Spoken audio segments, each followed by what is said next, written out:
정말 하나님은 살아계시고 역사를 주관하시는가?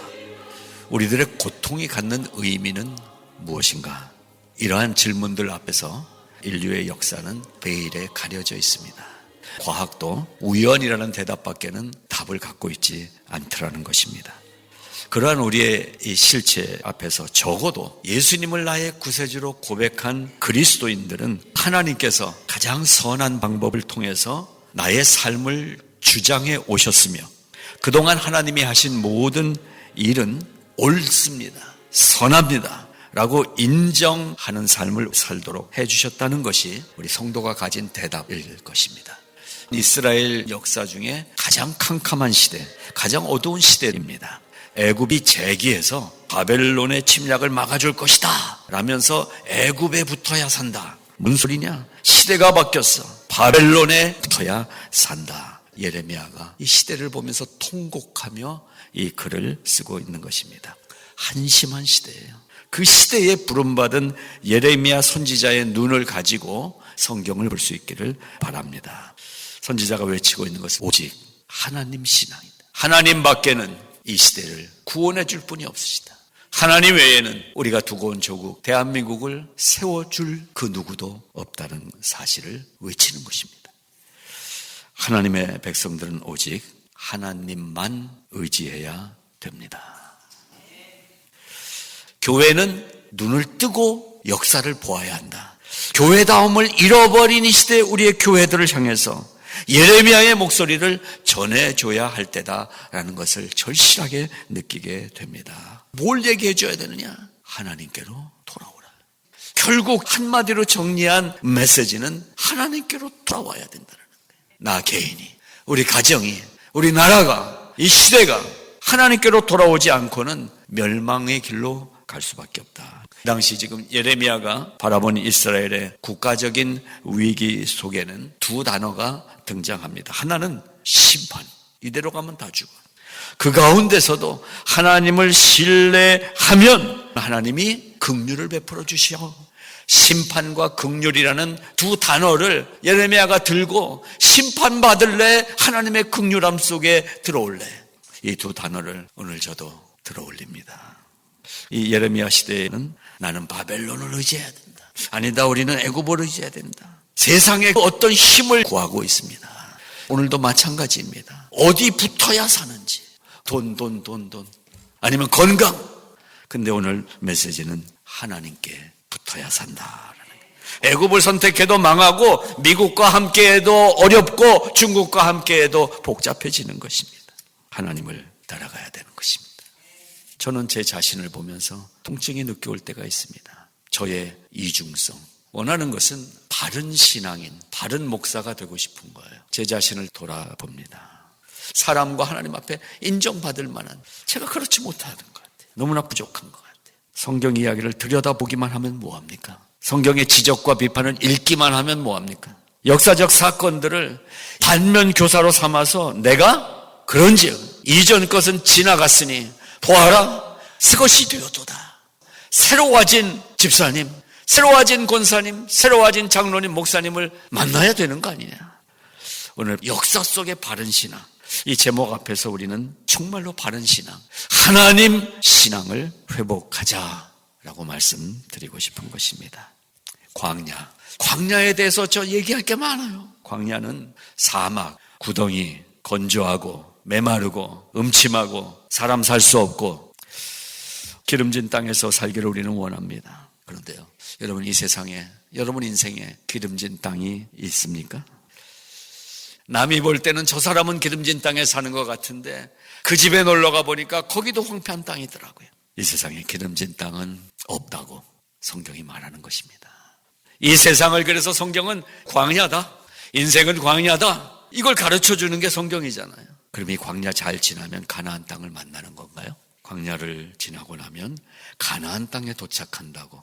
나 가나안 복지 귀한 성에 들어가려고. 이 찬양 부르면서 그래, 지금 힘들어도 이제 가나안 땅에 들어갈 수 있을 거야. 가나안 땅을 기다리면서 삽니다. 근데 사실은 인생 끝나는 날까지 가나안 땅은 없더라고요. 육체로 끝날 때까지 사실은 가나안 땅에 들어간 게 아니란 말이죠. 성경에 광야라는 단어가 두 가지로 표현이 되는 거예요. 하나는 미드바르, 또 하나는 예시몬. 미드바르는 쫙 펼쳐진 들판 이런 거, 비어있는 땅, 일반적인 의미, 광야예요 그냥.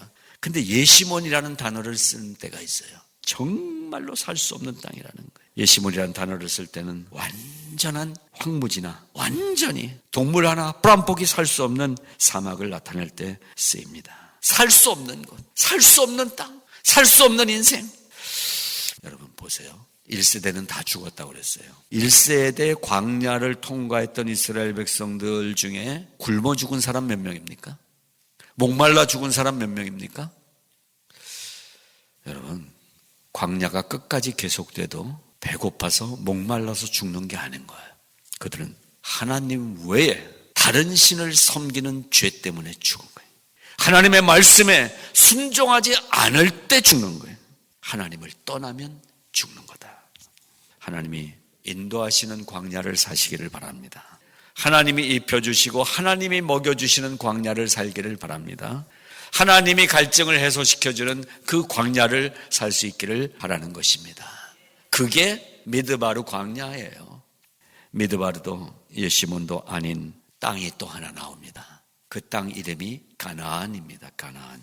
무엇입니까? 신앙 속에서 이 광야 인생을 지나면 하나님이 도착하게 하실 그 가나안 땅을 붙들고 살아가실 텐데, 그 가나안이 여러분에게 어떤 곳입니까? 안타깝게도 많은 그리스도인들이 그 가나안을 희망의 땅으로 따라가더라고요. 희망의 땅으로. 여러분, 희망을 붙잡고 가는 것은 허상을 붙잡고 가는 거예요.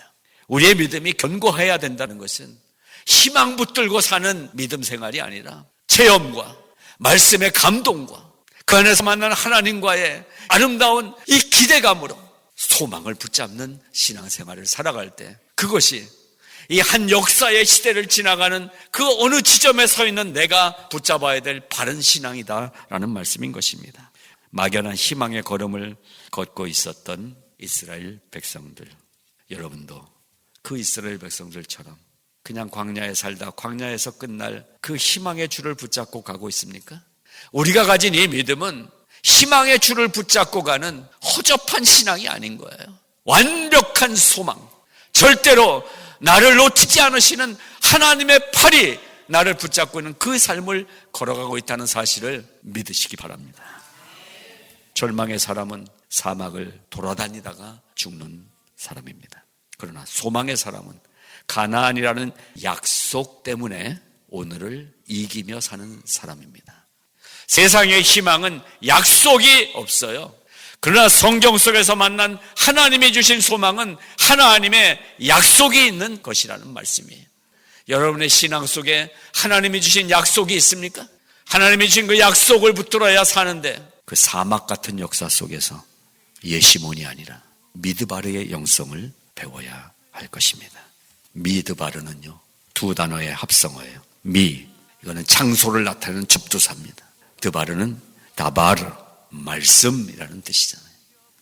말씀이 있는 곳, 그냥 광야가 아니에요. 역사는 결국 진실의 이야기를 드러내면서 흘러왔습니다. 그 역사 속에 그래서 바른 신앙은 언젠가는 드러났습니다. 나중에 역사가 흐른 다음에 역사는 진실을 드러낼 것입니다.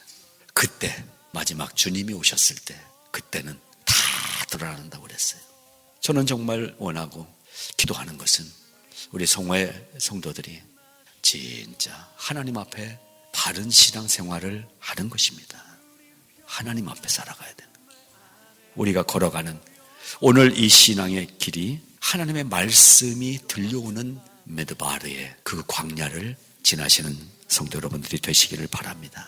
역사가 증명한 신앙의 선조들이 어느 길을 선택했는지, 무엇을 선택했는지 확실히 찾아내서 오늘 내가 무엇을 선택해야 될지 바른 선택을 할 수 있는 그 지혜를, 바른 선택을 할 수 있는 용기를 하나님 저에게도 주시옵소서. 그렇게 살아가면서 하나님 보시기에 기뻐하시고 자랑하고 싶으신 신앙의 사람들이 되시기를 주님의 이름으로 축복합니다.